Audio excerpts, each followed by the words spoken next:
Oke, kita semua pernah sekolah kan? Tapi coba jujur deh, seberapa sering sih pelajaran di kelas itu benar-benar nyambung sama kehidupan kita sehari-hari? Nah, kali ini kita bakal bedah satu pendekatan yang tujuannya cuma satu, bikin setiap jam pelajaran jadi lebih berarti. Kita mau lihat gimana caranya menghubungkan teori di buku dengan kenyataan di luar sana.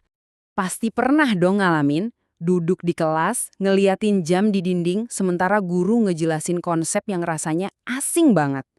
Pikiran kita udah kemana-mana, sambil ngebatin, ini nanti kepake buat apa sih? Nah, pertanyaan itu tuh inti dari masalah pendidikan yang sering kita temui. Oke, kita mulai dari akarnya dulu ya, buku teks. Buku teks itu penting, nggak salah lagi. Tapi kalau kita terlalu bergantung sama buku, seringkali ada jarak yang besar antara ilmu pengetahuan sama pengalaman nyata murid-muridnya. Kutipan ini sebenarnya udah ngejelasin semuanya. Waktu pelajaran kayak IPS, yang harusnya ngebahas soal kehidupan kita, malah jadi sekedar hafalan teori, ya koneksinya hilang. Konsep kayak keberagaman budaya jadi terasa abstrak dan gak relevan. Hasilnya, gampang ditebak, motivasi belajar jadi turun drastis. Penting nih buat dicatat, pembahasan kita kali ini bukan cuma opini loh, ini semua berdasarkan penelitian beneran yang dilakuin di sekolah-sekolah di Indonesia. Jadi, ini adalah hasil studi yang lihat langsung gimana caranya bikin pembelajaran jadi lebih relevan buat para siswa. Jadi, kalau masalahnya adalah belajar yang cuma di dalam kelas doang, solusinya udah jelas kan?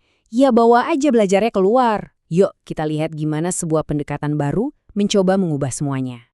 Jawabannya adalah sebuah konsep yang namanya Contextual Teaching and Learning atau disingkat CTL.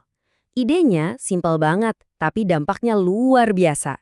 Daripada cuma baca tentang pasar di buku, kenapa nggak langsung datang ke pasar? Daripada cuma ngafalin definisi interaksi sosial, kenapa nggak langsung dipraktekin? CTL ini bikin belajar jadi sebuah pengalaman nyata.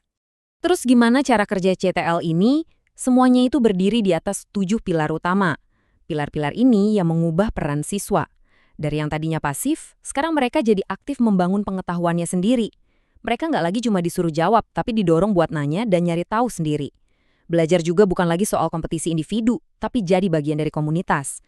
Dan guru bukan lagi satu-satunya sumber ilmu, tapi jadi contoh pembelajar. Terakhir, ujiannya bukan lagi pilihan ganda, tapi tugas-tugas yang relevan sama dunia nyata. Oke, teorinya udah dapet nih. Sekarang gimana para guru menerapkan ini di lapangan? Apa aja sih alat yang mereka pakai buat ngehidupin kelas yang kontekstual ini? Kalau di kelas CTL, suasananya tuh kayak gini. Murid-muridnya nggak cuma diem di bangku. Mereka bisa jadi lagi di luar kelas, ngamatin lingkungan sekitar, atau mungkin lagi wawancara sama pemilik warung buat belajar ekonomi. Mereka kerja bareng dalam proyek, mecahin masalah bareng-bareng. Belajar jadi kayak sebuah petualangan yang aktif dan seru. Dan hasilnya, kelihatan banget loh, ini bukan cuma soal bikin kelas jadi lebih asik. Penelitian nunjukin hubungan yang jelas, waktu guru ngajak muridnya ke lapangan, antusiasme mereka langsung naik. Waktu mereka ngerjain proyek buat komunitas, rasa peduli dan kerjasama mereka tumbuh. Jadi, cara ngajar itu ternyata bisa langsung ngebentuk karakter. Tapi ini bukan berarti metodenya jadul ya. Guru-guru zaman sekarang justru ngegabungin pendekatan ini sama teknologi. Mereka pakai Google Earth buat ngajak murid-murid keliling dunia dari kelas, nonton video dokumenter buat belajar sejarah, dan pakai platform kayak Quizizz biar ulangan jadi kayak main game. Keren kan? Nah, sekarang kita bakal lihat satu contoh nyata yang kuat banget. Contoh tentang gimana pembelajaran kontekstual bisa mengubah konsep yang paling abstrak sekalipun jadi sesuatu yang sangat personal dan terasa penting.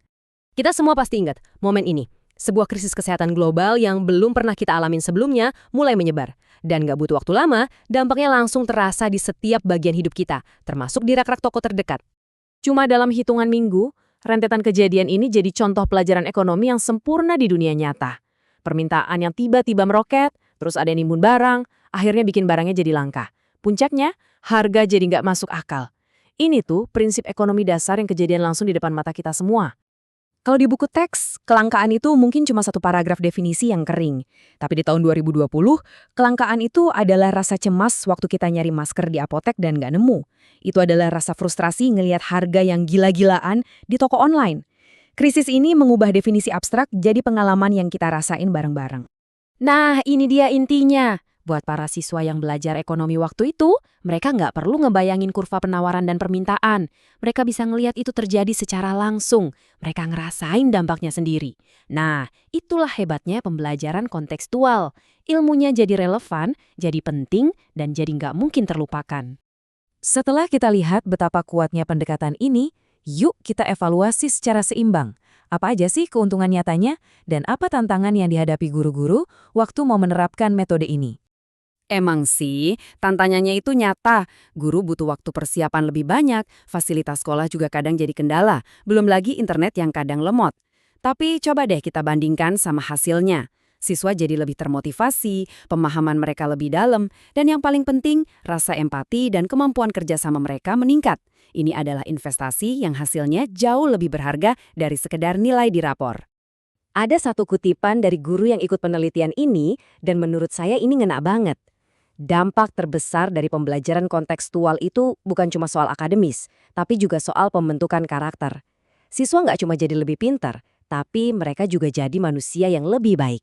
Jadi, saya mau ninggalin satu pertanyaan terakhir buat kita renungin bareng-bareng. Coba bayangin deh, gimana kalau tujuan utama sekolah itu bukan lagi cuma buat menghafal fakta, tapi buat ngasih kita kemampuan untuk memecahkan masalah-masalah nyata di sekitar kita. Mungkin itulah arti pendidikan yang sesungguhnya.